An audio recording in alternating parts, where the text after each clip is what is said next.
Allah Almighty help and guide me. Ameen.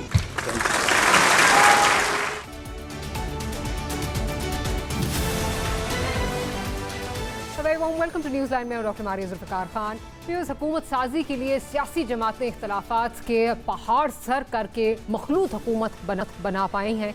उसके बाद वफाकी काबीना की तश्कील के लिए भी उतनी ही अजीब सूरत हाल से दो चार हैं। ऐसा तासुर उभर रहा है कि इत्तेहादी नून लीग के हमरा काबीना के मुश्किल फैसलों का बोझ नहीं उठाना चाह रहे हैं। नून लीग ने भरपूर कोशिशें की हैं और उनके बावजूद भी पाकिस्तान पीपल्स पार्टी अब तक काबीना का हिस्सा नहीं बनी है। अब मजबूरन वज़ीर आज़म शहबाज शरीफ ने हंगामी सूरत हाल में 12 से 14 अरकान पर मुश्तमिल मुख्तसर काबीना तश्कील दी है और इम्कान यही है कि कल ये काबीना हल्फ भी उठा लेगी। पहले मरहले में वजारत ख़जाना, इसके साथ साथ वजारत खारजा, दाखिला, तवानाई, मनसूबाबंदी, निजकारी और इतलात और नशरियात के कलमदान जो हैं वो सौंपे जा रहे हैं। इस काबीना में ज़्यादातर नून लीग के अरकान ही शामिल हैं और अभी इत्तेहादियों से किसी रुकन की शमूलियत नहीं हो रही। अब इन हालात में वफाकी काबीना का सफ़र शुरू हो रहा है तो फिर कारकर्दगी और फैसला साजी के मराहिल पर क्या होगा? अगर इत्तेहादियों ने हुकूमत के अंदर रहते हुए वोट बैंक पॉलिटिक्स की तो हुकूमत का दवाम रह पाएगा या नहीं, ये एक बड़ा सवाल है। इस पर हम ज़रूर बात करेंगे। और इसके अलावा आज PTI के एहतजाज की कॉल पर मुख्तलिफ शहरों में जो है वो मुजाहरे हुए हैं। ताहम PTI ने इंतज़ामिया और पुलिस की जानिब से वर्कर्स और लीडर्स की गिरफ्तारियों का शिकवा कर रही है। लेकिन अहम सवाल ये है कि PTI इस हफ्तावार एहतजाज के सिलसिले से क्या अपने अहदाफ जो है वो हासिल कर सकती है? हालांकि माजी में एहतजाजों की शिद्दत और साइज़ बहुत बड़े हुए हैं, लेकिन तब भी PTI मुतालबात नहीं मनवा सकी। तो अब क्या होगा, इस पर बात करेंगे। We have a panel of senior journalist with us. Nasrullah Malik sahab हमें ज्वाइन कर रहे हैं हमारे स्टूडियोज़ में, साथ ही साथ सना बुच्चा साहिबा हमारे साथ मौजूद है और कुछ ही देर में हमें हबीब अकरम साहब भी ज्वाइन करेंगे। अच्छा मलिक साहब, ये बताइए कि आज PTI का जो है वो प्रोटेस्ट हुआ, लाहौर में जो है वो गिरफ्तारियां भी हुई। हुक्मरान पार्टी जो है वो कुछ ज़्यादा सीरियसली नहीं ले रही इन एहतजाजों को। उनका ख्याल है कि खुद ही जो है वो फिजल आउट हो जाएंगे। लेकिन इस अगर हिस्ट्री को हम देखें तो हिस्ट्री टेल्स अस, मौलाना साहब का भी जब एहतजाज शुरू हुआ तो छोटा सा एहतजाज था। आपको याद है इमरान खान साहब तंजन कहा करते थे, आए हम आपको जगह बैठने की भी देंगे, खाना भी देंगे वगैरह वगैरह। लेकिन फिर जैसे जैसे हमने देखा कि हुकूमत अपनी नॉन डिलीवरी की वजह से, अपनी कोताहियों की वजह से, जब वो उसकी मकबूलियत नीचे गई, उसकी प्रॉब्लम्स आई, तो इन्हीं एहतजाजों ने जो है वो काम कर दिखाया और इन्हीं लोगों ने हुकूमत जो है वो टॉपल कर दी। क्या हुकूमत के लिए कोई डरने का या कुछ सोच विचार का मरला है या नहीं? देखिए, मैं समझता हूँ कि 9 मई के बाद PTI की जो एहतजाज की सियासत है उसमें उतना दमखम नहीं रहा। दूसरी बात यह है कि इमरान खान साहब जब बाहर थे तो तब शायद बड़े एहतजाज करना PTI के लिए आसान था। अब इमरान खान साहब चूँकि जेल के अंदर हैं, इसलिए एहतजाज करना उनके लिए उतनी बड़ी तादाद में मुमकिन नहीं रहा। फिर 9 मई के वाक़यात के बाद जिस तरीके से पाकिस्तान तहरीक इंसाफ के लोग पकड़े गए, उनके ख़िलाफ़ मुकदमात बने, उनकी लीडरशिप जेलों में चली गई, उसके बाद PTI कोई बड़ा एहतजाज करने की पोजीशन में नहीं रही। और ये बात भी हमें मान लेनी चाहिए कि 9 मई के बाद जिस तरीके से दबाव था PTI के ऊपर, उस दबाव को PTI की लीडरशिप और कारकुन बर्दाश्त नहीं कर सके। उसकी कई वजूहत हो सकती हैं। कुछ लोग कहते हैं कि दबाव इतना सख्त था, कुछ लोग कहते हैं कि माजी की निस्बत ज़्यादा पुलिस छापे मारे गए, कारकुनों की गिरफ्तारियाँ की गई। लेकिन उसके बावजूद आप देखें कि कोई एहतजाज इतना मौसर कहीं भी आपको देखने को नहीं मिला। आज भी PTI को गिला शिकवा है कि उनके बहुत से लोग गिरफ़्तार किए गए हैं। सलमान अकबर राजा गिरफ़्तार हुए हैं, हाफिज़ फरद अब्बास के बारे में वो कह रहे हैं गिरफ़्तार हुए हैं। मोहन सलाई साहब का ट्वीट आया कि मेरी वालदा को निकलने नहीं दिया गया घर से। लेकिन मसला ये है कि क्या कारकुनान जो पहले इतनी बड़ी तादाद में लाहौर के लिबर्टी चौक में आ जाते थे, अब वो भी नहीं आते। उसकी 2-3 वजूहत हैं। पहली वजह यह है कि इलेक्शन के बाद आपकी बहुत से जो लीडरशिप है वो कंप्रोमाइज्ड है। जो इलेक्शन में हिस्सा ले के असम्बलियों में आ गई है, वो अब एहतजाज की सियासत से भागना चाहती है। कारकुनान कुछ ऐसे हैं या कुछ लीडरशिप ऐसी है जो चाहती है कि एहतजाज के नतीजे में हम दबाव बढ़ा लेंगे, लेकिन बाज़ार कोई ऐसा दबाव नज़र आता नहीं है। और मेरे ख्याल में अगर PTI ने एहतजाज सड़कों पर मज़ीद करने की कोशिश की तो शायद उसके लिए हालात और मुश्किल हो जाएंगे। पार्लिमान के अंदर पंजाब असम्बली, कौमी असम्बली, इन असम्बलियों के अंदर PTI के पास एक मौसर आवाज़ है। अगर वो उस आवाज़ के साथ साथ अदालती दरवाज़ा खटखटाती है ठीक है। और जो उनके ट्रिब्यूनल्स बने हुए हैं वहाँ जाके अगर अपनी आवाज़ या अपने लिए इंसाफ हासिल करने की कोशिश करती है तो वो एक दबाव हो सकता है हुकूमत के ऊपर। मैं समझता हूँ स्ट्रीट का जो दबाव है इस वक्त हुकूमत के ऊपर नहीं है। अच्छा, सना की जान जाती हूँ। सना साहिबा, इकोनॉमिकली बड़े मुश्किल हालात से जो है वो मुल्क इस वक्त गुजर रहा है और अभी मज़ीद जो है वो महंगाई भी बढ़नी है, महंगाई का एक पहाड़ और टूटना है। जब ऑब्वियसली IMF के पास जाएंगे, दोबारा जाएंगे तो एक और जो है वो सिलसिला शुरू होगा। ऐसे में बेशक स्ट्रीट पावर तो चले, जैसे मलिक साहब कह रहे हैं, उस तरह नहीं नज़र आ रही, लेकिन जो सपोर्ट बैंक है अगर हुकूमत डिलीवर नहीं कर पाती तो जो ये तासुर है कि जी आम पब्लिक जो है वो इनके साथ जो है वो आ जाएगी और एक चैलेंज हुकूमत के लिए जो है वो क्रिएट ज़रूर कर सकेगी, क्योंकि डिलीवरी इस माहौल में बहुत मुश्किल है। Your comments? आई थिंक हमें अंडर एस्टिमेट नहीं करना चाहिए स्ट्रीट पॉलिटिक्स को और स्ट्रीट पावर को, क्योंकि ये जमीयत उलमा फजल रहमान साहब हों या फिर पाकिस्तान तहरीक इंसाफ, इनके अहदाफ में हमेशा ये रहा है कि स्ट्रीट पावर से इन्होंने रेलेवेंस गेन की है। स्ट्रीट पावर से नताइज मिले हों ना मिले हों, ये ज़रूर है कि ये रेलेवेंट रहे हैं, ये मजलूम रहे हैं, ये स्पेशल रहे हैं, ये एक्सेप्शनल रहे हैं और उन्होंने हर किस्म की जो है वो हीरोइक किस्म से ये सामने आते हैं, अपनी हीरोइक एबिलिटीज़ का बार बार तस्करा करते हैं और वो हीरोइज्म ही है जिसको जो अब तक खान साहब को भी जिंदा रखे हुए है और पाकिस्तान तहरीक इंसाफ को भी जिंदा रखे हुए हैं। अब हम इस पे बात कर सकते हैं कि उनकी बात में कितनी बात सच्चाई है, कितनी गलत बात है, उन्होंने अमेरिका के साथ क्या डुअल बात कर रहे थे, कहीं साजिश की बात कर रहे थे, कहीं गुलामी नामंजूर, ये सब हम बात कर सकते हैं, लेकिन उनका स्ट्रीट पावर और स्ट्रीट पॉलिटिक्स को हम अंडर एस्टिमेट नहीं कर सकते। The only time street power became irrelevant was in Imran Khan time, जब महंगाई मार्च हुआ, बिलावल साहब आए। इट वाज इररेलेवेंट बिकॉज उन्होंने इसकी कोई अहमियत नहीं दी, उन्होंने उनको गिरफ्तारियां नहीं दी। यहाँ पे आप लतीफ खोसा को गिरफ्तार करेंगे, सलमान अकरम राजा को गिरफ्तार करेंगे, तो आप एक ऑलमोस्ट नॉन डिबेटेबल एक एहतजाज को आप उसको you're just giving it more value कि ये इसमें ओहो अच्छा इनको भी गिरफ्तार कर लिया गया, व्हाई, व्हाट्स द रीजन।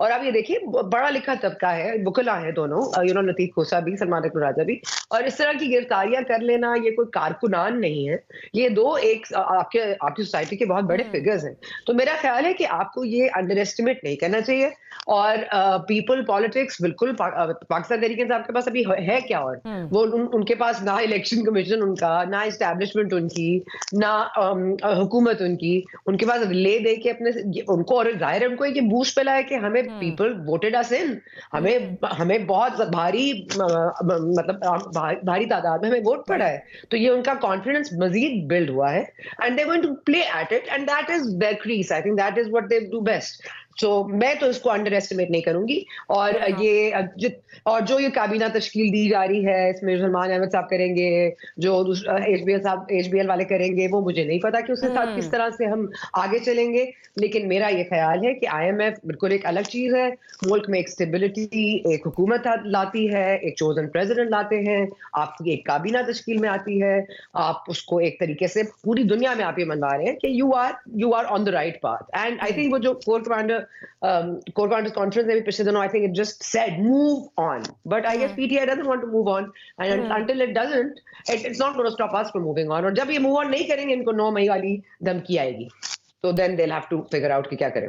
चलें, हबीब अकरम साहब, क्या आप समझते हैं कि जो ये स्ट्रीट प्रोटेस्ट हैं, एहतजाज है, और स्पेशली जिस तरह खुद इन गिरफ्तारियों से जो है उनमें जान फूंकी जा रही है, बेशक वैसे जो है वो आते चले जाते, कोई ना पता चलता, वैसे भी आगे रमज़ान आ रहा है, बड़ा मुश्किल था कि अगले संडे जो है वो दोबारा इसको जो है वो इसका रिपीट टेलीकास्ट होता, इसको दोबारा जो है रिपीट किया जाता। ये तो एक वैसे ही जो इसमें से, और आगे गर्मियाँ आ जाएंगी तो मुश्किल है कि वो उस तरह चलता। हैविंग सेड दैट, ये बड़ी गिरफ्तारियाँ करना इसमें जान फूंकने के मुतरादिफ है। क्या आप समझते हैं कि हम इन प्रोटेस्ट को अंडरमाइन कर सकते हैं, अंडर एस्टिमेट कर सकते हैं, स्पेशली गिवन के जो इकोनॉमिक हालात हैं वो बड़े मखदूश हैं? मारिया, जब भी गवर्नमेंट वीक होती है और उसके सियासी साख खत्म हो चुकी होती है, तो वो हमेशा जब भी उसके सामने कोई प्रोटेस्ट होता है तो वो रिजॉर्ट करती है तशद्दुद के तरीके पर, अरेस्ट करने पर, लोगों को पकड़ने पर। मैं आपको इसकी 3 मिसालें देता हूँ। आपको पहली मिसाल याद होगी कि जब 1977 में इलेक्शन के ऊपर बाकायदा तौर पर सवालिया निशान उठ गया, उसमें जालसाजी बाद में साबित हो गई, तो उस वक्त भी जब PNA ने तहरीक का आगाज किया तो सबसे पहला जो हरबा जुल्फकार अली भुट्टो की गवर्नमेंट ने इस्तेमाल किया उस जमाने में, वो ये था कि प्रोटेस्टर्स को पकड़ लो, नॉट फोर्स बनाओ, बाकायदा डंडे बरसाओ, बड़े बड़े लोगों को गिरफ्तार कर लो। सब लोगों को गिरफ्तार किया है, तहरीक कामयाब हो गई। उसके बाद आप आ जाएं कि जब जनरल परवेज मुशर्रफ खुद इख्तिदार में थे, आपको याद होगा कि उस वक्त हम अपनी आंखों से देखते थे कि सड़कों पर वकला निकले हुए हैं, और उस जमाने में हामिद मीर साहब को एक इंटरव्यू में खुद उन्होंने जनरल परवेज मुशर्रफ ने कहा था कि मैंने तो यहाँ पे ऐवान सदर से देखा, मुझे तो लोग नजर ही नहीं थे, वहां पे तो कुछ ज्यादा अफरा तफरी थी ही नहीं, ये कैसे कहते हैं कि प्रोटेस्ट है। और फिर उसका नतीजा आपने देखा कि उन्होंने भी इसी अपनी पावर की तरफ, गवर्नमेंट की पावर की तरफ रिजॉर्ट किया, उन्होंने लोगों को गिरफ्तार किया, मुकदमे बनाए, हत्ता कि कई जगह गोलियां चल गई, सब कुछ हो गया, बम धमाके हो गए।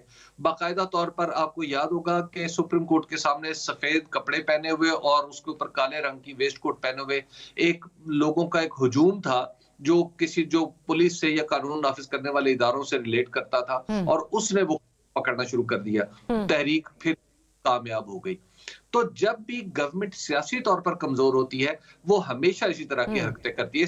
इस वक्त भी आप देखिए, हम सब जानते हैं कि इलेक्शन का रिजल्ट असल में वो नहीं है जो हमें असेंबली में नजर आ रहा है।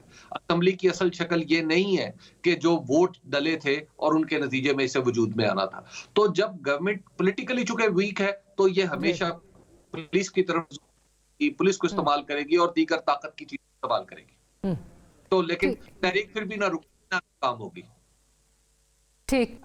नसरुल्लाह मलिक साहब, एक जो तौजीह दी जाती है वो ये कि माजी में जो एहतजाज हुए हैं, उनसे भी जो है अचीव इमरान खान साहब ने नहीं किया, लेकिन ये भी कहा जाता है कि जो उनके एहतजाज थे, उनको जो पजीर आई मिली वो ये भी थी क्योंकि उनकी कबूलियत थी।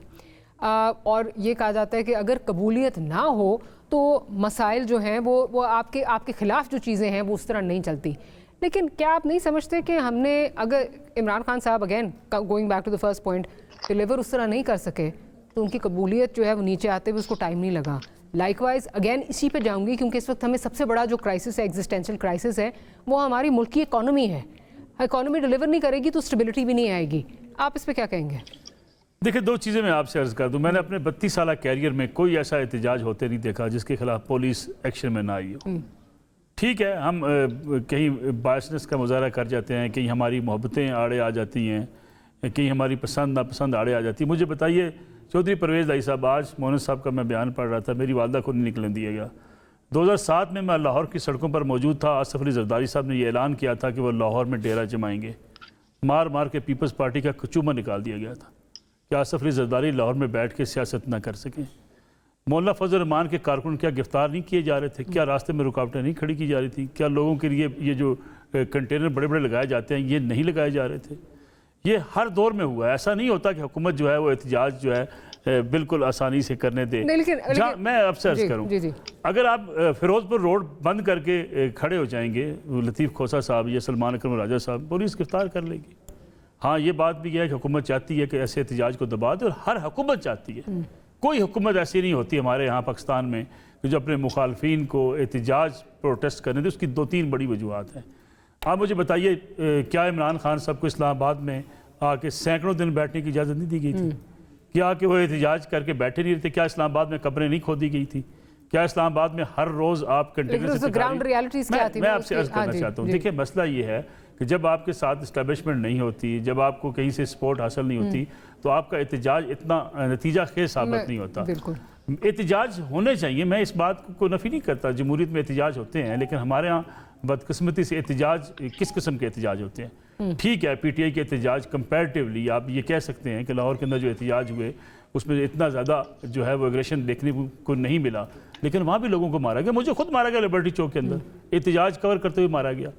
यानी कारकुनान दूसरे की बात नहीं सुनना चाहते। पुलिस को नहीं मारा गया, हमें एक पिक्चर नज़र आती है ना, पुलिस रोकती है, उसको मारा जाता है। जो गाड़ियाँ ज़मान पार्क के बाहर खड़े होकर जो ख़वातीन पुलिस को दिया करती थी, आपका TV चला नहीं सकता, दिखा नहीं सकता। यानी मैं पुलिस पे ड्यूटी पे खड़ा हूँ, अगर मुझे नाका लगाने का कह दिया गया कि यहाँ से प्रोटेस्टर आगे मार रोड के ऊपर नहीं जाएंगे, पुलिस फोर्स ने उसको मेक श्योर करना है। लेकिन आप उनको गालियाँ दें, उनकी आप गिरबान पे हाथ डालें तो क्या होगा? आपसे लाठीचार्ज भी होगा, आग के ऊपर आंसू गैस भी फेंकी जाएगी। मसला ये नहीं है। मसला आप जिस इकानमी की आप बात कर रहे हैं, कौन संजीदा इकानमी के वाले से? पिछली हुकूमत आई थी, इमरान खान साहब वज़ीर-ए-आज़म थे, अपोजिशन आपके साथ हाथ मिलाना चाहती थी, इमरान खान साहब बात नहीं करना चाहते थे। 2013 की हुकूमत आई, मियाँ नवाज शरीफ की चल के बनी गाला में इमरान खान साहब के पास चल के आए, मिल के चलें। आज भी ख्वाजा साद रफ़ीक साहब का मैं बयान पढ़ रहा हूँ कि नफ़रत की सियासत से हम आगे नहीं बढ़ सकते। नफ़रत की सियासत ख़त्म किसने करनी है भाई? आपने ख़त्म करनी है। रही बात इन इलेक्शन के नताइज के हवाले से, ये कोई नई कहानी है। मैं कहता हूँ हमें माजी को भूल के हम कहते चाहिए उसको भूल दें। भाई आप आए इक़्तिदार में कैसे थे सबको पता है। महकमा ज़राअत का पहली दफ़ा नाम किसने सुना था? आपने। मैंने कब सुना था? 2018 के इलेक्शन में सुना है आप। यानी पहली बार पाकिस्तान में ये भी शायद आपने नाम सुना होगा, टिकटें कौन दे रहा है। ये भी आपने नाम सुना होगा कि टिकट रात को मुस्लिम लीग नून की मिली, रात को जाके वापस कर दीजिए, हम वापस कर रहे हैं। जनूबी पंजाब महाज क्या फैसला करेगा? ये सारी चीज़ें जब आपको इक़्तिदार में लाया गया था तब आप जमहूरियत पसंद थे, फिर आप इक़्तिदार से निकल गए, अब आपको इस्टेब्लिशमेंट बुरी लगती है। सियासतदान जब तक ये काम नहीं छोड़ेंगे, ये सिलसिला ऐसे ही चलता रहेगा। इकानमी के हवाले से मैं एक जुमला आपसे कह दूँ, यकीन मानिए मेरी राय, हबीब अकरम साहब हैं, सना बुच्चा साहब बड़े सीनियर लोग हैं, यकीन माने कि इकानमी इसलिए इस मुल्क की बेहतर नहीं हो सकती कि इशराफिया को आम आदमी का एहसास नहीं है। इशराफिया ना ज़री टैक्स लगाना चाहती है, इशराफिया ना FBR को उसको जो है रिवाइज करना चाहती है, ना रिफॉर्म्स करना चाहती है। इशराफिया ना बड़े सरमायादार के ऊपर टैक्स लगाना चाहती है। वो इशराफिया वो एलीट क्लब खा इमरान खान साहब के साथ हो, खा आज की हुकूमत के साथ हो, खा माजी की हुकूमत के साथ हो। आप मुझे बताइए अंजुमन ताजरान जो होती हैं ये क्यों बनाई जाती हैं? ये बड़े बड़े FPCCI कैंपस क्यों बनाए जाते हैं? इनके डायलॉग जो बातचीत होती है कभी वज़ारत ख़ज़ाना के साथ, कभी आप वो सुन लें और TV पे नशर कर दें, आपको अंदाज़ा हो कि ये कितने मुखलस होते हैं टैक्स मारने के लिए कि ये टैक्स हमारे शोबे पे ना लगाएं, हमें इसमें से मिनहा कर दें, हमें माइनस कर दें। जब आपकी आमदन होगी 2 रुपये, खर्चा आप करेंगे 4 रुपये, आप IMF के पास भी जाएंगे, आप बेकारी भी बने रहेंगे। हाँ, लेकिन यही तो चीज़ें हैं ना। सना आपकी तरफ आती हूँ थोड़ा, इसमें जो अभी मलिक साहब बात कर रहे हैं, हर दफ़ा में ये बताया जाता है, एक वो दिखा दिया जाता है बुगी मैन के जी ये IMF जो है ना ये सारा इसके कहने पे हो रहा है, लेकिन हम अंदर झांक के खुद नहीं देखते कि जिस तरफ मलिक साहब अभी इशारा कर रहे हैं, कौन रोकता है कि जी अगर ट्रेडर्स के ऊपर आपने टैक्स लगाना है वो आके सड़कें बंद कर लें, वो आपका वोट बैंक है, आप उनके खिलाफ नहीं कुछ कर सकते। प्राइवेटाइजेशन का मामला हो, उसके बाद लॉबीज बाहर निकल आती हैं और हुकूमत वक्त उस वक्त की जो भी हो उसके खिलाफ जो है वो दीगर अपोजिशन पार्टीज भी निकल आती हैं, नहीं करने देंगे, सीसा पिलाई दीवार की तरह खड़े हो जाएंगे। At the end of the day Who suffers? This country suffers because इनकी अपनी पेटी पॉलिटिक्स जो है उनसे ऊपर नहीं जाया जा सकता। अभी भी वही चीज़ें, मुझे कोई चीज़ें मुख्तलिफ होती नज़र नहीं आ रही।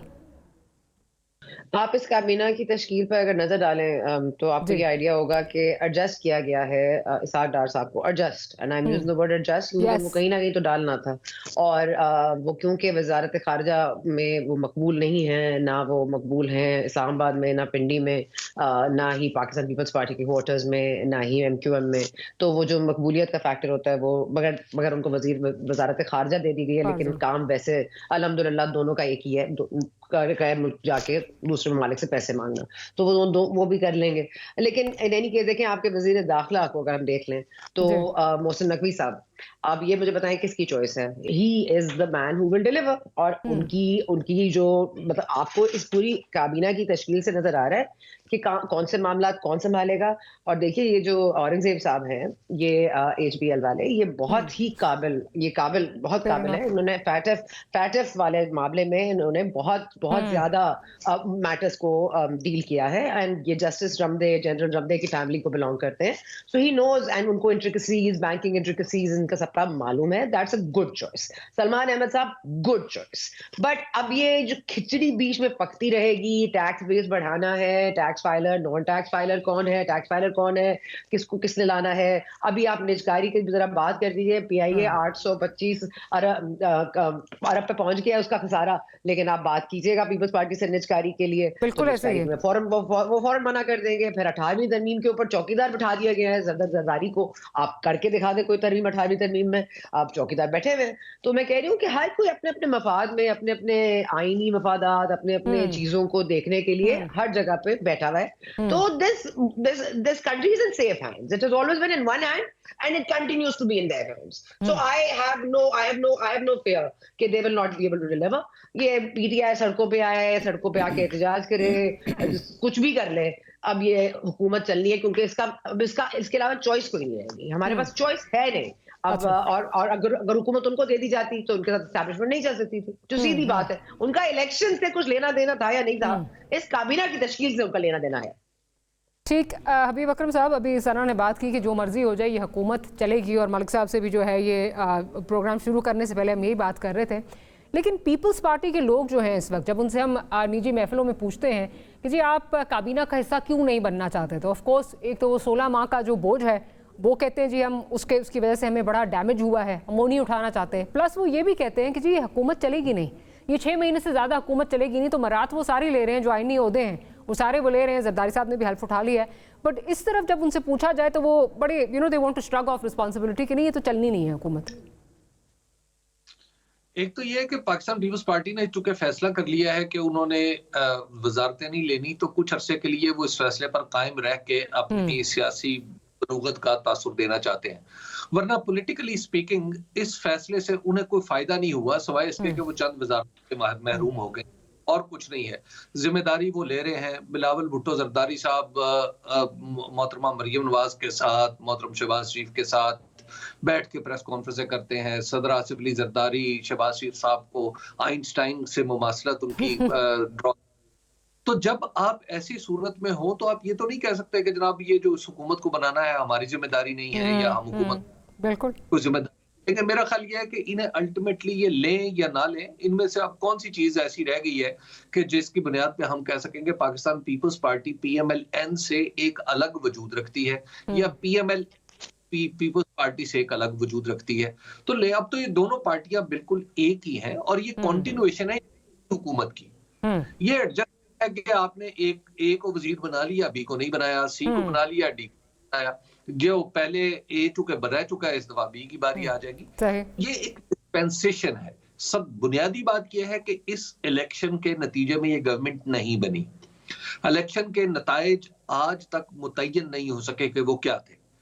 जब आप एक पॉलिटिकल हुकूमत खुद को दावा उसका हो कि मैं बड़ी जनाब हमने वोट लिए है, अब हमें यानी पार्लिमानी तजर्बे में हमें ये सुनना पड़ रहा है कि बाकायदा एक दलील के तौर पे वजीर आजम फरमाते हैं चूंकि बाकी पार्टियों ने एक पार्टी से ज्यादा वोट लिए हैं तो लिहाजा हुकूमत बनाने का हक इस पे है। सुभान अल्लाह, पार्लिमानी तारीख में ये आर्गूमेंट भी इसी तरह जाना था। तो एक तो इन दोनों के दरमियान फर्क नहीं है। दूसरी बात यह है कि अब जो इस हुकूमत का चलना एक बात है, डिलीवर कर क्या ये चलती रहेगी? हाँ चलती रहेगी। क्या ये आईसीयू पर में पड़ी रहेगी? हाँ आईसीयू में पड़ी रहेगी। क्या इसको मसनूई तनफ्फुस की जरूरत होगी, वेंटिलेटर मशीन की जरूरत है? हाँ वेंटिलेटर के ऊपर ये चलती रहेगी। जिस दिन अब आपने ये हुकूमत चूंकि इसके पास अपने पास ना कोई एजेंडा है ना कोई आगे करने का काम है, इसके सामने सिर्फ एक मकसद है। अब आप जरा देखिए कि जब हमने अखबार पढ़ना सीखा तो हमें पता चलता था कि IMF का आहनी शिकंजा, और हुकूमत पे तनकीद करने वाली अपोजिशन ये हमेशा कहती थी कि जनाब देखें ये IMF के पास जा रहे हैं, ये खुद कुछ नहीं करे। अब IMF के पास जाना एक एजाज है। अब आप जरा ये तसव्वुर फरमाएं, अब इस हुकूमत ने सिर्फ एक काम करना है कि IMF के पास जाना है, उन्हें कहना है कि जनाब आप बताएं हम क्या करें ताकि आप हमें कुछ पैसे दे दें, और उसके बाद मिन्नो अन वो सारे मामलात को लाके जो कुछ भी उधर से अहकामात आएंगे उनको लाके उन्होंने बिल्कुल उस तरह जैसे अनवारुल्लाह काकड़ साहब की गवर्नमेंट ने IMF के तमाम इक़दामात, IMF के बताए हुए तमाम इक़दामात नाफिज कर दिए थे, वही कुछ इन्होंने करना है। देखिए मोहतरम शहबाज शरीफ की वो हुकूमत जो पहले 16 माह चली, 6 महीने की अनवार काकड़ साहब की हुकूमत और मौजूदा हुकूमत, इन तीनों में ना जौहरी तौर पर फर्क है, ना बुनियादी तौर पर फर्क है, ना सियासी तौर पर फर्क है। इनमें सिर्फ एक थोड़ा सा शख्सी फर्क है कि इधर की तस्वीर अब आपको इस तरफ नजर आने लगी। अच्छा, आपका पॉइंट आ गया हबीब साहब। मलिक साहब, अभी जो ये बात हो रही है कि चलेगी, वो तो चलेगी लेकिन डिलीवर नहीं करेगी, इसमें जो अगेन उसी पॉइंट पे आऊँगी जो पीपल्स पार्टी कह रही है। पीपल्स पार्टी को ये बड़ा खदशा है कि जी डिलीवर नहीं कर सकेंगे, दैट्स द रीज़न वो ये सीटें वो मिनिस्ट्रीज़ भी नहीं ले रहे, और यही कह रहे हैं जी उनका तो खैर ये भी खदशा है कि जी ये चलेगी भी नहीं। हैविंग सेड दैट, क्या ये बोझ उन पर डाला जाएगा, उनको कहा जाएगा कि ठीक है अभी तो 14-15 की बन रही है, लेकिन इन पे ये बोझ अल्टीमेटली आएगा, इनसे कहा जाएगा ये बोझ आप भी उठाएं, ये नहीं हो सकता मीठा मीठा हप हप कड़वा कड़वा थू थू। मुझे लगता है कि पीपल्स पार्टी पंजाब में शायद पहले हुकूमत का हिस्सा बन जाएगी, ठीक है, उसके बाद वफाक के अंदर भी पीपल्स पार्टी से कहा जाएगा कि वो काबीना के अंदर शामिल हो। पीपल्स पार्टी इसलिए नहीं शामिल होना चाहती कि वो बोझ नहीं उठाना चाहती। पीपल्स पार्टी चाहती ये है कि इस वक्त जो वोट बैंक है उनका पंजाब के अंदर बिलखसूस वो उस अपने वोट बैंक को बढ़ा सकें। वो कहें जी हम तो अपोजिशन कर रहे हैं, हम आईनी ओहदे लेके बैठे हुए हैं, हम हुकूमत का हिस्सा नहीं। स्ट्रैटेजी हो सकती है, इस पर आप एतराज़ भी कर सकते हैं कि ये स्ट्रैटेजी कामयाब होगी या नाकाम होगी। सेम लाइक जिस तरीके से हम हुकूमत के बारे में कहते हैं कि हुकूमत कामयाब होगी या नाकाम होगी, ये वक्त बताएगा आने वाला। दो चीज़ें मैं जिसका जवाब देना चाहूँगा। एक तो शहबाज शरीफ साहब ने ये नहीं कहा कि चूँकि सियासी जमातों ने बाकी सियासी जमातों ने पीटीआई से ज़्यादा वोट लिए हैं इसलिए हुकूमत हमें दे दी जाए। 201 अरकान असम्बली का वोट लेकर वो वज़ीर आज़म बने। ये क्या बयान ये था कि भाई सिर्फ पीटीआई को वोट नहीं मिले, उनके मुखालफिन को ज़्यादा वोट मिले हैं। मेरे ख्याल में इस बुनियाद पे तो दुनिया में कोई शायद कोई जो है अकल से आ रही आदमी बात कर सकता है कि वो कहे जी मुझे ज़्यादा बाकी जमातों को ज़्यादा वोट मिले हैं, एक जमात को कम वोट मिले, उसकी सीटें बेशक ज़्यादा हों तो लेकिन हुकूमत हमें दे दी जाए। दूसरी बात जिसकी बात अक्सर की जाती है कि ऑक्सीजन और इस हुकूमत को ऑक्सीजन मिली रहेगी चलेगी। पहली वाली हुकूमत किस पे पानी पे चल रही थी? वो भी ऑक्सीजन पे चल रही थी ना, जिसको हम कहते हैं कि बहुत बड़ी तब्दीली वाली हुकूमत थी। लेकिन उसका फिर देखिए कि उसका एंड क्या हुआ। गुजारिश करना चाहता हूँ उसका एंड कभी ख़राब ना होता। मैं आपसे ये अर्ज़ करूँ उसका एंड कभी ख़राब ना होता कि अगर उस एंड से पहले वो किसी और की लड़ाई में कूद कर मैदान में ना उतराते। मुल्क के लिए तो मेरी गुजारिश सुने, मसला ये हुआ था कि अगर वो संजीदगी का मुजाहरा करते, IMF के पास जाने की बात करते हैं, पीटीआई इस बात को तस्लीम करती रही है कि हम IMF के पास लेट चले गए, वजीर हटा दिया कि हमने ताखीर कर दी इसलिए कि आपके पास, मैंने पहले अर्ज़ किया, आपके पास आमदन आपकी 2 रुपये, खर्चे आपके 4 रुपये, आपको कहीं ना कहीं से लोन लेके आगे बढ़ना है, इल्ला ये कि आप अपनी आमदन न बढ़ा लें। रही बात, देखिए 1 पेज की जितना शोर हमने इमरान खान साहब का और जनरल कमर बाजवा साहब का सुना है, तारीख में कभी किसी ने नहीं सुना। और ये जो हम आज़ादी इजहार की बात भी करते हैं कि जी उस वक्त तो कोई पाबंदी नहीं थी, मेरे मोबाइल में आज भी वो मैसेज सेव हैं, सैयद तलत हुसैन को ऑन एयर नहीं किया जा सकता इसलिए कि इमरान खान साहब उनको पसंद नहीं करते। इस रोड शो नहीं किए जा सकते। एक रोड शो पिंडी में कर रहे थे, एक हाँ रावलपिंडी में हम एक रोड शो हमारे चैनल पे हो रहा था, कहा पब्लिक से जाके बात नहीं करेंगे। और अगली बात मैं आपसे एक मज़ेदार बात कहूँ, ये जो लंगर खाने थे, एक लंगर खाने पे रिपोर्ट चला दी हमने कि लंगर खाने में ये फैसिलिटीज़ नहीं है, तो ये कहा गया कि आप DC से बात करें, आप चीफ सेक्रेटरी से बात करें, आपको TV पे चलाने की इजाज़त नहीं है। TV पे क्यों चलाते हैं जी? आप हमें बता दिया करेंगे वहाँ की खराबी आप देखते हैं। ये हम आसानी से कह देते हैं जी फलां में आज़ादी थी, फलां दौर में नहीं थी। कोई भी हुक्मरान तनकीद हमारे यहाँ सुनने को तैयार नहीं होता, उसे सब अच्छा चाहिए होता है। और अल्लाह करे हम शायद इस तरफ हम चले जाएं कि हम लोग, हमारी तनकीद जो है वो सुनी जा सके। हुकूमत चलती है नहीं चलती, हुकूमत डिलीवर करती है नहीं करती। ऑक्सीजन वही जो माजी में थी वही ऑक्सीजन इनके साथ है, ना वो पानी पे चलने वाली गाड़ी थी ना ये पानी पे चलने वाली। इसका मतलब कि मैडनेस जो है वो दोबारा आप वही एक जो एक एक्सपेरिमेंट है उसी को रिपीट कर रहे हैं कि एक एक्सपेरिमेंट बार बार हम किए जाते हैं और एक्सपेक्ट करते हैं डिफरेंट रिजल्ट। मैडनेस इसी को कहते हैं ना, तो हम उसी तरफ फिर गामज़न है। मेरा ख्याल है शायद अब कुछ चीज़ें बेहतरी की तरफ जाएंगी, शायद अब कुछ ऐसे फैसले ज़रूर हो जाएंगे जिस पे आप सिस्टम के अंदर रुकावटें डालने की कोशिशें कामयाब नहीं हो सकती। पाकिस्तान अफोर्ड नहीं करता, आपस की बात ये है। हम उन हालात में अब आ चुके हैं कि अब ये रोज़ाना आप चीज़ें बंद कर दें, रोज़ाना मुल्क को जैम कर दें। इस मुल्क में जो कुछ आप कर चुके हैं, सिविल नाफरमानी की तहरीक की अब दावतें दे चुके हैं, हुंडी के जरिए पैसे मंगवाने की बातें कर चुके हैं, अब ज़्यादा चीज़ें अब चलेंगी। चले ऑन दैट नोट एक छोटी सी ब्रेक लेते हैं, ब्रेक से हाजिर गुफ्तगू को यहीं से कंटिन्यू करेंगे।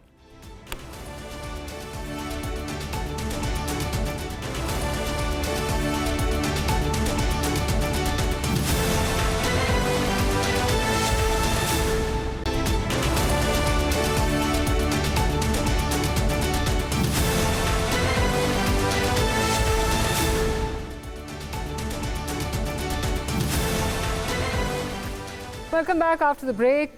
ब्रेक से पहले बात हो रही थी हुकूमत डिलीवर करेगी, कहाँ जा रही हैं चीज़ें, क्या हो रहा है। इसमें अभी कुछ देर पहले हम टेक्नोक्रेट सेटअप की जो है वो बात कर रहे थे, जो भी ये कहा जा रहा है जी बहुत पीपल्स पार्टी तो जो है वो भी फ़िलहाल ओहदे लेने के लिए तैयार नहीं है। तो काफ़ी सारे नाम जो हैं वो टेक्नोक्रेट्स के आ रहे हैं और अभी अकरम साहब भी जिस तरह बात कर रहे थे कि लगता है कि ये ऑलमोस्ट एक कंटिन्यूएशन है ऑफ द निगरान हुकूमत।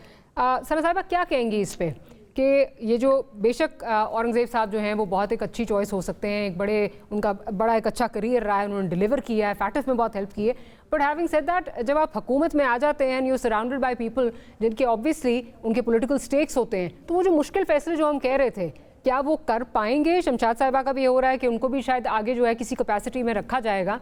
ये जो मुश्किल फैसले हैं ये टेक्नोक्रेट्स कर पाएंगे? अब निगरान हुकूमत तो नहीं है।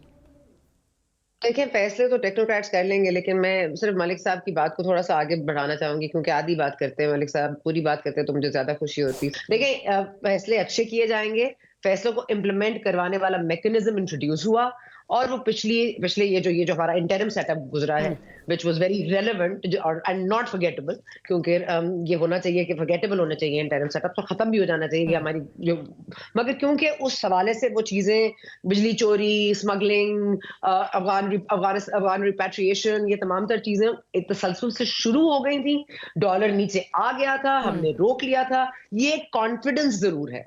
So with a little bit of new thinking and with little bit of intricacies being worked out elsewhere, I think it's doable. I mean, आप क्या करेंगे? आप इस मुल्क को चलाएंगे, आपको सीपैक चाहिए, आपको कोई मजीद अब रोल ओवर देने को तैयार नहीं है, आप किसी गैर मुल्क चले जाएं, आपको कर्जा देने के तैयार नहीं जब तक आप उनको बैलेंस ऑफ पेमेंट नहीं बताएंगे कि आप कैसे वापस करेंगे। शायद यही वो ब्लेसिंग इन डिस्गाइज हो जिससे हम अपने पांव पे खड़े हो जाएं। पाँव पे खड़े होने के लिए जरूरी है ना कि हम घुटनों से तो उठें, हम घुटनों से तो उठें। हम पहले तो सजदे में बैठे थे, फिर अब हम घुटनों पे बैठ गए हैं, उठेंगे तो उठ जाएंगे, लेकिन हमें उठने भी तो कोई दे। हमें तो अपने कद काट पे आने के लिए पहले हमें नीचे खींचा जाता है कि आप कद से ऊपर मत जाइए, फिर हमें एहसास होता है कि बड़े होने दिया होता तो ज्यादा अच्छा होता कि खड़े हो जाते अपने पैर पे। तो अब अगर ये तो थिंकिंग आ गई है कि हम अब घुटनों पे मैं वर्क नहीं कर रहा, so let's stand on our feet and let's hope कि इट गोज दैट वे। अच्छा, अबीब अकरम साहब, आपकी क्या एक्सपेक्टेशंस हैं? अगेन बात वही है कि माजी में भी हमने देखा, इवन जब इमरान खान साहब की हुकूमत में शबर जैदी साहब आए थे, वो बड़े फैसले लेना चाहते थे, टेक्नोक्रेट थे, फैसले लेना चाहते थे, लेने की कोशिश भी करते थे, लेकिन फिर जो पॉलिटिकल गवर्नमेंट है वो उनके आड़े आ जाती थी कि नहीं जी, हमारा जो वोट बैंक है, हमारा जो सपोर्टर है, वो इस पर बहुत ज़्यादा उधर से बैकलैश आता था। अगेन उसी बात पर जा रहे हैं, ये फैसले टेक्नोक्रेट्स ले तो सकते हैं, लेकिन उनकी इम्प्लीमेंटेशन किस हद तक जो है ना वो पॉसिबल होगी इन द गिवन डायनामिक्स की? ऑलरेडी पीएमएलएन सोचती है हमने बहुत पॉलिटिकल कैपिटल जो है वो अपना लूज किया है। डॉक्टर साहब, ये जो पाकिस्तान की मईशत है ना, इसका जो कुछ हाल हुआ है ना, ये टेक्नोक्रेट्स का किया हुआ है। आपको अगर याद हो तो पाकिस्तान की तारीख में पहले वजीर खजाना से लेके आखिरी वजीर खजाना तक सबके सब टेक्नोक्रेट हैं। कोई कभी किसी सहाफी को स्टेट बैंक का गवर्नर नहीं लगाया गया, कभी किसी मतलब प्रोफेसर को उठा के कभी वजीर खजाना नहीं बनाया गया। ये सारे के सारे टेक्नोक्रेट्स के कमाल है। अभी इमरान खान साहब की हुकूमत में किसके पास थी मईशत? क्या टेक्नोक्रेट्स के पास नहीं थी? उसके बाद ये निगरानों में किसके पास रही? टेक्नोक्रेट्स के पास रही। और इसहाक डार साहब खुद किस चीज के दावेदार है? खुद भी तो टेक्नोक्रेट होने के दावेदार है। प्रॉब्लम ये नहीं है कि टेक्नोक्रेट्स और नो टेक्नोक्रेट्स, प्रॉब्लम ये है कि क्या पाकिस्तान को रिफॉर्म होना है, क्या पाकिस्तान को आगे बढ़ना है। अब तो ये जो मईशत वाले सवाल है, मईशत का कौन सा मईशत किस किस्म की होनी चाहिए पाकिस्तान के अंदर, ये तो सेकेंडरी क्वेश्चंस है। अब तो सवाल ये है कि क्या हमने आगे बढ़ना है या ऐसे ही रहना है। मुझे जो कुछ नजर आ रहा है वो ये है कि हमने ऐसे ही रहने का कोई शऊरी फैसला कर लिया है। उसकी वजह ये है कि हम उसी चले हुए रास्ते पर, जैसे भी आपने फरमाया कि हम मुख्तलिफ तजुर्बा, एक ही तजुर्बा दोहरा के समझते हैं कि अब के बाद नतीजा मुख्तलिफ आएगा। हम जिस रास्ते पे चल रहे हैं, इस रास्ते का हर पड़ाव तारीख में लिखा हुआ है और पिछले 20-25 साल की जर्नलिज्म में हमने भी देख लिया है। हर पड़ाव का हमें पता है, हर संगे मील का पता है। ये भी पता है कि फलां जगह पे जाके शक्ल तब्दील होगी, फलां जगह जाके इलेक्शन की बात होगी, फलां जगह जाके ये होगा और फलां जगह जाके मईशत का नारा लगेगा। ये सारी चीजें हम देख चुके हैं। मुझे ऐसे लग रहा है कि हमें इस वक्त बुनियादी फैसला ये करना है कि हमने आगे बढ़ना है या यहीं खड़े रहना है। तो मुझे ऐसे लग रहा है कि हमें यहीं खड़े रहने का फैसला है, और यहीं खड़े रहने की जो कॉस्ट है वो आमतौर पे पहले हमें मुख्तलिफ हमारे दोस्त भी पे कर दिया करते थे अब हमें बार बार कर्जा लेना पड़ेगा। लेकिन इसमें सिर्फ एक ब्लेसिंग इन डिस्गाइज ये है कि शायद हम कर्जों के बोझ के तले दब के, जो कि मैं समझता हूँ बहुत बड़ा बोझ नहीं है, पाकिस्तान की मईशत में, पाकिस्तान की गवर्नेंस और मईशत अगर एक अलाइन हो जाए तो पाकिस्तान और पाकिस्तान की पॉलिटिक्स में सुकून आ जाए तो बहुत तेजी से पाकिस्तान आगे बढ़ सकता है। 6-7%, 5% का कोई मसला नहीं है ग्रोथ का, लेकिन हम पहले अपने आप को ठीक तो करें। हमने अब फिर देखिए कि हमने जाना है IMF के पास, हमारे वो उसी अवतार के लौंडे से हम दवा लेके आएंगे और कहेंगे क्या हो जाएंगे। हमारा प्रॉब्लम कुछ और है, हमारा प्रॉब्लम बेशक कुछ और है, क्योंकि अगेन वही बात है कि IMF को क्योंकि दिखाया जाता है कि जी सारा कुछ हम तो IMF के उस पर कर रहे हैं, बल्कि मेरा ख्याल है इट्स हाई टाइम कि हमारे हुक्मरान जो हैं वो आके सच बोलें और ये कहें कि ये हमारी कोताहियाँ हैं। और वही जो बात बार बार होती है जी मिसाकी मईशत, मिसाकी मईशत क्या होगी? मिसाकी मईशत ये होगी कि अगर आप कहें जी हमने प्राइवेटाइजेशन करनी है तो पाकिस्तान पीपल्स पार्टी आके खड़ी ना हो जाए। अगर आप कहें कि जी हमने जो है ये ट्रेडर्स पे टैक्स लगाना है तो पाकिस्तान मुस्लिम लीग नवाज जो है वो घुटने ना टेक दे। ठीक है, ये जो बात कर रहे हैं मेरे ख्याल है हबीब साहब, वो बात कर रहे हैं कि वो जो सिमत का तयन है वो तो यहीं से निकलता है ना। क्या हम उसके लिए आपका ख्याल है हम रेडी हो चुके हैं? हबीब साहब के खदशात दुरुस्त हैं, वो खदशात ऐसे नहीं है कि उनको आप बिल्कुल निगेट करें। उसकी वजह यह है कि माजी के तजर्बात हमारे ऐसे हैं। मसला ये है कि इस वक्त भी जिसकी आप सिख यूनिट की बात कर रही हैं, जितने सिख यूनिट्स हैं, आपको याद होगा स्टील मिल की निजकारी की जा रही थी, मुस्लिम लीग नवाज करनी चाहती थी, PTI ने नहीं करनी थी, पीपल्स पार्टी ने नहीं करनी थी, किसी दौर के अंदर जो है वो PTI कुछ चीज़ें करना चाह रही थी, उनको बाकी मुखालफी ने नहीं करनी थी। हमारा मसला ये है, वेस्टर्न इंटरेस्ट हैं हमारे, जिसकी बुनियाद पर हम कोई बड़े फैसले कर नहीं पाते। ये जितने सिख यूनिट्स हैं ये सारे बेच देने चाहिए, इसमें कोई दूसरी राय नहीं है। क्यों आप उठा के आप जो है वो पैसे रेलवे में दें, क्यों उठा के आप PIA में दें, क्यों? और इतनी बड़ी लंबी चौड़ी भर्तियाँ हैं, आप देखें, मैं आपको सियासी भर्तियाँ, आप सुई गैस में चले जाएँ, आपको लगेगा कि इस महकमे के अंदर चूँकि ज़्यादा तनख्वाहें अच्छी होती हैं, वहाँ पे हर दौर के अंदर भर्तियाँ की जाती रही। हत्ता कि अब अगर 2 असम्बलियों का रिकॉर्ड आप निकाल के देख रहे हैं, एक कौमी असम्बली और एक पंजाब असम्बली, पिछले 10 सालों का रिकॉर्ड निकाल के देखें, आपको पता चलेगा कि हर आने वाले असम्बली के सरबराह यानी स्पीकर ने अपने अपने इलाके के कितने लोग भर्ती किए हैं।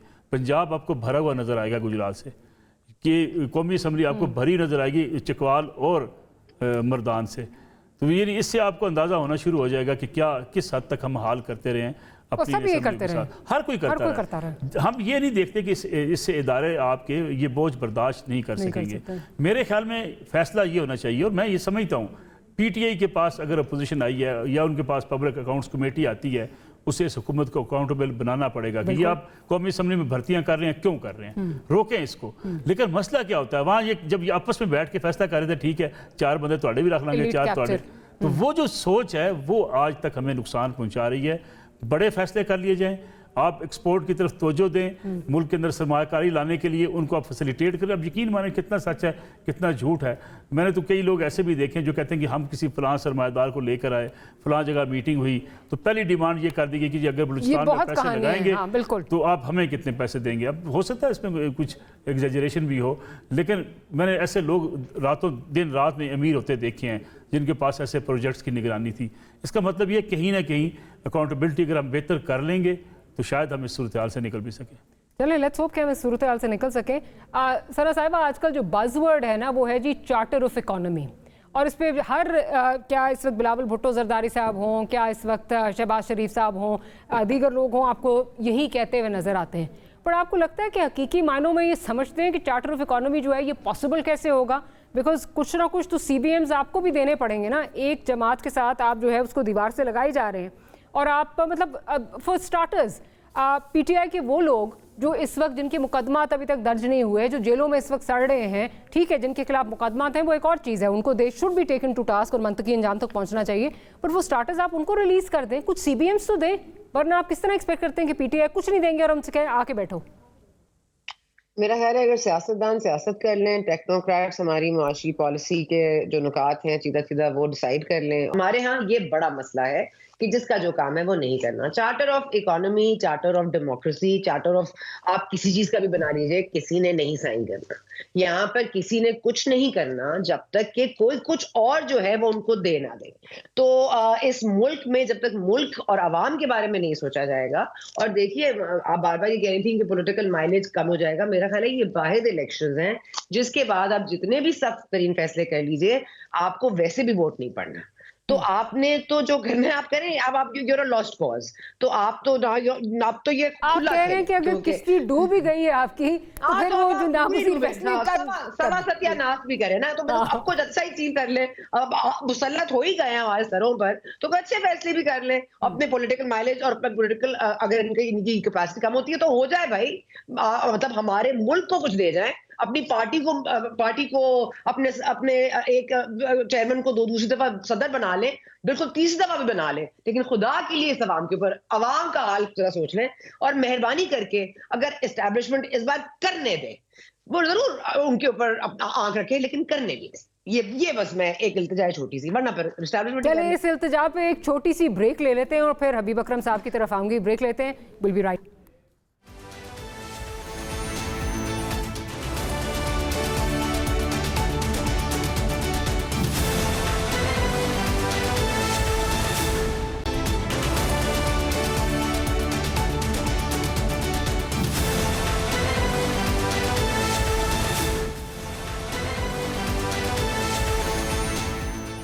Welcome back after the break. Sana Sahiba ने एक इल्तिजा की थी ब्रेक से पहले, चार्टर ऑफ इकोनॉमी के हवाले से जो बात हो रही थी।